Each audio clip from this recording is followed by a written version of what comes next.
جب تمہارے اوپر نااہل حکمران مسلط کر دیے جائیں تو یہ تمہارے اعمال کی سزا ہے۔ ایک روایت میں آیا اعمالکم اموالکم، تمہارے اعمال ہی تمہارے اموال ہیں۔ حجاج بن یوسف بڑا ظالم شخص ہے۔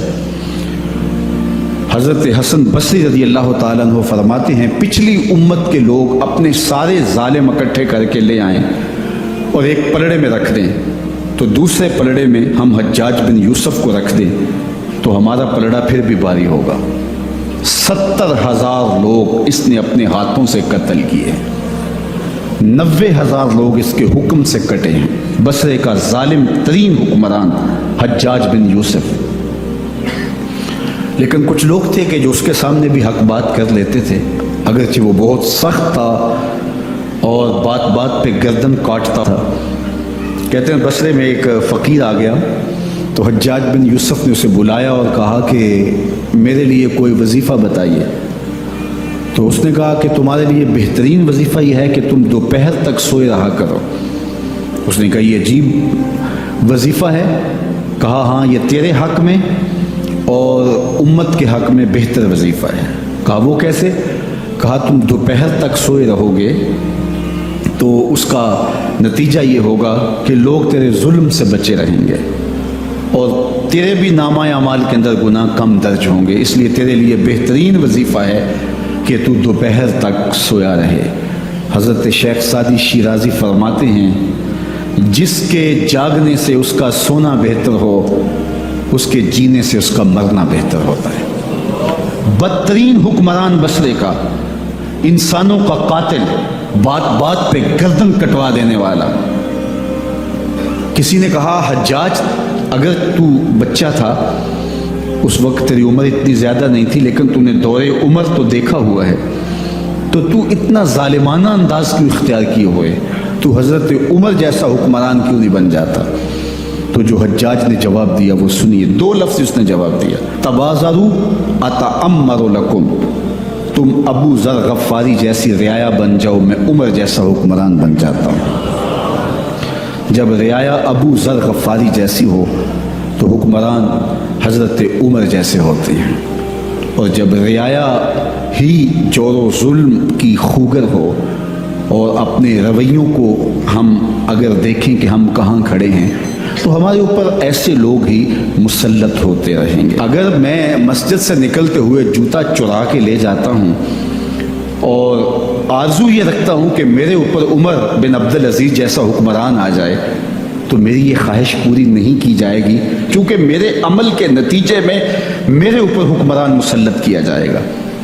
میں اپنے اندر جھانک کر کے دیکھوں، اپنے اندر اتر کے دیکھوں کہ میں کہاں کھڑا ہوں۔ میں اگر یہ دیکھتا ہوں کہ میرے اوپر بدترین حکمران مسلط کر دیے گئے ہیں جو ملک کو دونوں ہاتھوں سے لوٹ رہے ہیں، ملک کے وسائل کو چاٹ رہے ہیں، تو میں خود دیکھوں کہ میں کہاں کھڑا ہوں۔ انسان جب کوئی اچھی بات سنتا ہے تو انسان کی فطرت ہے کہ وہ آگے منتقل کرتا ہے۔ آج کل وہ شیئر کر دیتے ہیں نا، جو بات آئے تو آپ اس کو آگے بڑھاتے ہیں، دوستوں میں شیئر کر دیتے ہیں۔ تو یہ انسان کی فطرت سے افواہیں بھی اس لیے پھیلتی ہیں کہ جو بھی بات آپ سنتے ہیں فوری آپ کی کوشش ہوتی ہے کہ یہ سب سے پہلے دوستوں کو میں ہی بتاؤں۔ تو یہ انسانی فطرت ہے۔ تو جب افواہ اور ایسی چیز، کوئی غم کی خبر بھی ہو، کسی کی وفات کی خبر بھی ہو، تو اس وقت بھی انسان کی فطرت، سست سے سست آدمی بھی جلدی جلدی فون کرتا ہے، آگے بڑھاتا ہے کہ فلاں سے ایک فوت ہو گیا۔ تو چونکہ یہ فطرت ہے، بات کو آگے بڑھانے کا شوق ہے انسان کے اندر رکھا ہے، اس سے چیزیں پھیلتی ہیں۔ اور پھر جو خیر کی خبر ہوگی یا خیر کی بات ہوگی تو اس کو تو آگے پھیلانے کا پھر ہمارا دین بھی ہمیں ترغیب دیتا ہے، جذبہ دلاتا ہے۔ تو حضرت ابو ہریرہ اس جذبے کے تحت جو سنتے تھے پھر آگے منتقل کرتے۔ اب حضور کی بارگاہ سے اٹھ کے جاتے تو سب سے پہلے گھر جاتے اور سب سے پہلے اپنی ماں کو سناتے، اور ماں تھی کافرہ، وہ سننے کی بجائے، خوش ہونے کی بجائے سن کے وہ الٹا ناراض ہوتی اور کوئی نہ کوئی ایسی بات کر دیتی۔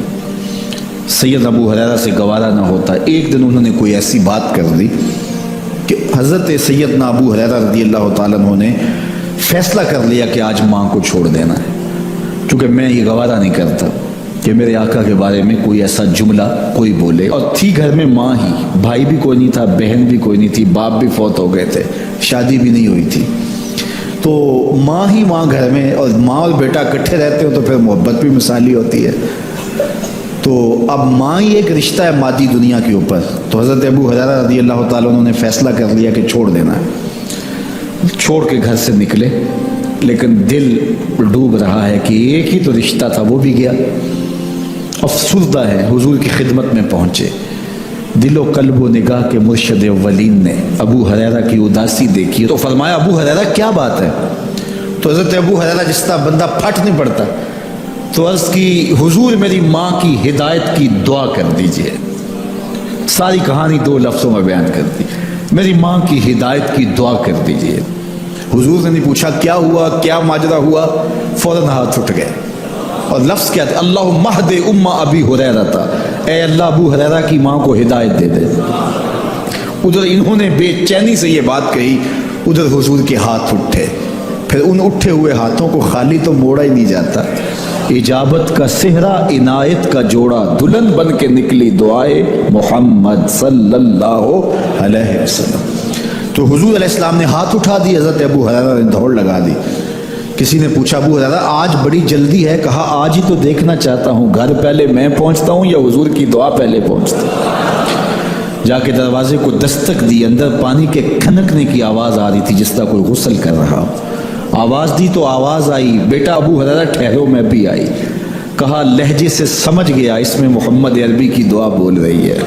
تھوڑی دیر کے بعد میری ماں آئی تازہ آثار وضو سے، اور غسل کی وجہ سے ان کے جو ہے وہ بالوں سے قطرے ٹپک رہے تھے اور لبوں پر میرے حضور کا کلمہ جاری تھا.